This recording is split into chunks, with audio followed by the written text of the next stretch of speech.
بسم اللہ الرحمن الرحیم۔ السلام علیکم۔ آج کی نشست میں ہم اللہ رب العالمین کے ایک حکم حج کو زیر بحث لاتے ہیں۔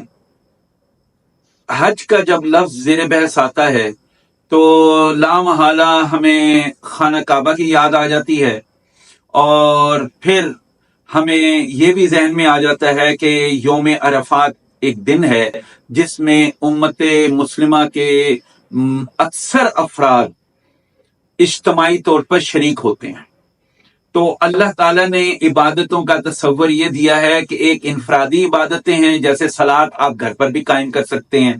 جمعے کی صلاۃ کے لیے آپ معاشرتی طور پر اپنے اپنے شہروں میں اکٹھا ہوتے ہیں، اور جب ہم حج کا جو سال میں ایک مرتبہ موقع آتا ہے، یا پہلے تو 4 مہینے تھے، اب وہ سمٹ کر ایک مہینہ کر دیا گیا ہے۔ قرآن حکیم میں یہ یاد رکھیے گا، حج 4 مہینوں میں ہے۔ تو اب وہ علیحدہ بات ہے کہ پولیٹیکل حکمتیں زیر بحث آ جاتی ہیں، لوگوں کی اپنی ایک تعویلات زیر بحث آتی ہیں، جس کی بنیاد پر حج کو صرف اور صرف ذی الحج کے مہینے میں مخصوص کر دیا گیا، حالانکہ یہ قرآن حکیم سے متصادم ہے۔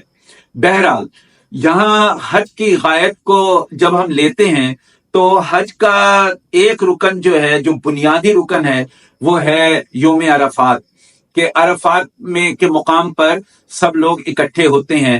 آقا نامدار محمد صلی اللہ علیہ وسلم نے بھی حج کا جو آخری خطبہ فرمایا تھا عرفات کے مقام پر فرمایا تھا، اور یہ ظاہر ہے یہ مکہ کے قریب ہی ہے، کوئی یہ نہیں ہے، اسی کے ہی پریمیسز میں آتا ہے، قریب ایریاز میں آتا ہے۔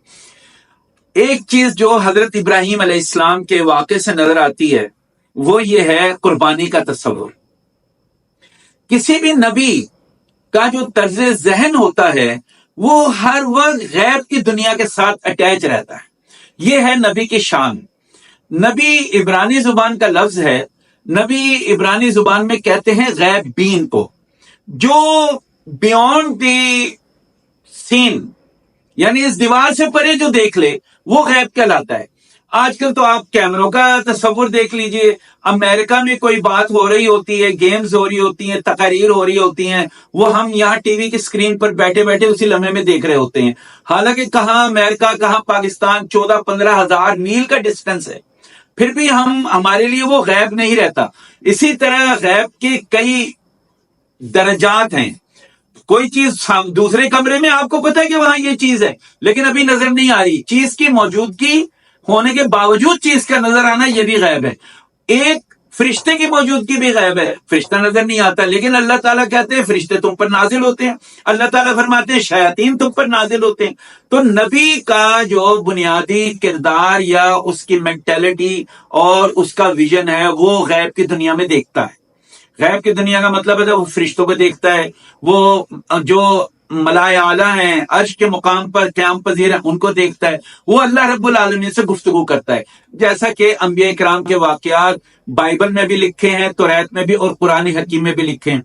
اب حج کا جب ہم تصور لیتے ہیں اور قربانی کا تصور، تو یہ دونوں ایک ساتھ چلتے ہیں۔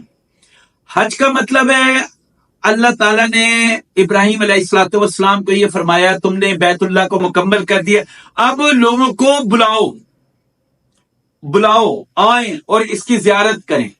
اور جب حضرت ابراہیم علیہ السلام نے اپنے بیٹے حضرت اسماعیل کے بارے میں خواب دیکھا، اب دیکھیں ایک نبی خواب دیکھ رہا ہے، میں آپ جو خواب دیکھتے ہیں اس کی کوئی ویلیو نہیں ہوتی۔ ہم اگر ایسا خواب دیکھیں کہ میں اپنے محبوب ترین چیز قربان کر رہا ہوں، تو کبھی بھی ہم یہ نہیں سوچیں گے کہ آخر اس پیغام کا مقصد کیا ہے۔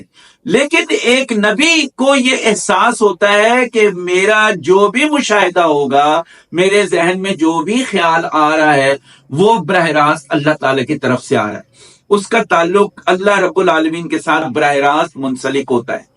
منسلک اللہ نے ہمارے ساتھ بھی تعلق رکھا ہوا ہے۔ ہماری بدبختی ہے کہ ہم نبیوں کی تعلیمات کو فوکس نہیں کرتے اور ہمارا تعلق ہم اللہ تعالیٰ سے ربط قائم کرنے کی فکر نہیں کرتے، حالانکہ قرآن حکیم میں دیکھیں 70-80 مرتبہ تو صلاۃ قائم کرنے کا ذکر ہے۔ صلاۃ کا مطلب ہی ربط قائم کرنا ہے۔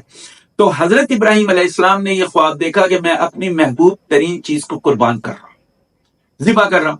اب وہ ان کے ذہن میں آیا کہ محبوب ترین چیز تو میرا بیٹا ہی ہے. تو انہوں نے اب اپنے بیٹے کو سے پوچھا، اور بیٹے نے یہ فرمایا کہ جیسا اللہ تعالیٰ چاہتے ہیں آپ اس پر عمل کیجئے. تو حضرت ابراہیم علیہ السلام یہی مکہ کے جو قرب و جوار جو مینا کا علاقہ ہے وہاں پر تشریف لے گئے، اور وہاں پر حضرت ابراہیم علیہ السلام نے بیٹے کو لٹایا، اور اپنی دانش میں تو انہوں نے چھری پھیر دی تھی، لیکن اللہ رب العالمین نے یہ فرمایا اے ابراہیم ہم نے تیری اس قربانی کو قبول کیا اور اس قربانی کو ذبح عظیم کے لیے بچا لیا کہ تیری اسماعیل کی اولاد سے اب نبوت کا ایک ایسا تسلسل شروع ہوگا کہ اس کے بعد نبوت ہی مکمل ہو جائے گی. تو لہذا حضرت اسماعیل کی اولاد یعنی اب رسول اللہ صلی اللہ علیہ وسلم ایسی ہستی حضرت اسماعیل علیہ السلام کی اولاد سے ظاہر ہوئے جہاں ہر چیز مکمل ہو گئی، کائنات کے متعلق ہر ہدایت مکمل ہو گئی. تو حج کا موقع ایک طرف رسول اللہ علیہ الصلوۃ والسلام نے اجتماعی حیثیت دی یوم عرفات کے موقع پر، اور اس سے اگلا دن جو ہے کہ اللہ کی راہ میں آپ قربانیاں دیں. قربانی کا تصور یہی ہے. اب ہم جب مکہ سے ہٹ کر دوسرے ملکوں میں عید مناتے ہیں، جسے ہم بقرہ عید بھی کہتے ہیں، عید قربان بھی کہتے ہیں، عید الاضحیٰ بھی کہتے ہیں، ایکچولی وہ حضرت ابراہیم علیہ السلام کی اس لازوال قربانی کی یاد میں ہم اس کی تکمیل کرتے ہیں. تو حضرت ابراہیم علیہ السلام کی یاد میں ہم یہ کرتے ہیں کہ ہم جو بھی کچھ ہو اللہ تعالیٰ کی راہ میں اپنی قیمتی سے قیمتی چیز قربان کرنے میں پسو پیش نہ کریں. تو یہاں یہ جو عبادت جب ہم یہاں پر کرتے ہیں تو اس کی حیثیت ایکچولی حضرت ابراہیم علیہ السلام کی یاد میں کی جاتی ہے، جبکہ خانہ کعبہ میں اللہ تعالیٰ نے وہ قربانی کو فرض قرار دیا، یعنی مینا کے مقام پر جو حج کے موقع پر کرتے ہیں. اور اللہ تعالیٰ نے قرآن حکیم میں یہ بھی فرمایا ہے کہ جو لوگ وہاں پر قربانی کی استطاعت نہیں رکھتے، ظاہر ہے کئی لوگ ہوتے ہیں، تو وہ 3 روزے یعنی اس کا جو آپ کفارہ کہہ لیجئے 3 روزے وہی رکھیں گے حج کے موقع پر، اور باقی 7 روزے اپنے گھر آ کر کریں گے. تو اس طرح یہ ایک قربانی کا جو تصور ہے یہ مکمل ہوتا ہے. قربانی کا مطلب یہ ہے اپنی قیمتی سے قیمتی چیز بارگاہ الہی میں پیش کر دینا. اور اسی بات کو چوتھے پارے میں اللہ تعالیٰ نے بیان فرمایا ہے، لن تنالوا البر حتی تنفقوا مما تحبون، تم ہرگز نیکی کو نہیں پا سکتے جب تک تم وہ چیز قربان نہ کر دو جو تمہیں سب سے زیادہ محبوب ہے. تو قربانی دراصل اپنی نفس کی، اپنی انا کی، اپنی خودی کی، اپنے پیسے کی محبت کی، اولاد کی محبت کو قربان کرنے کا دوسرا نام ہے. اب اولاد کا لفظ میں نے استعمال کیا. اولاد کی محبت کا مطلب ہے کہ ہم اولاد کو اپنی زندگی میں بہت زیادہ ویٹیج دیتے ہیں. تو ویٹیج ضرور دیں، لیکن اولاد کو اس حیثیت میں رکھیں، ان کے اندر اتنا کنٹرول رکھیں کہ وہ اللہ رب العالمین کے ہر حکم کی طرف مائل ہوں.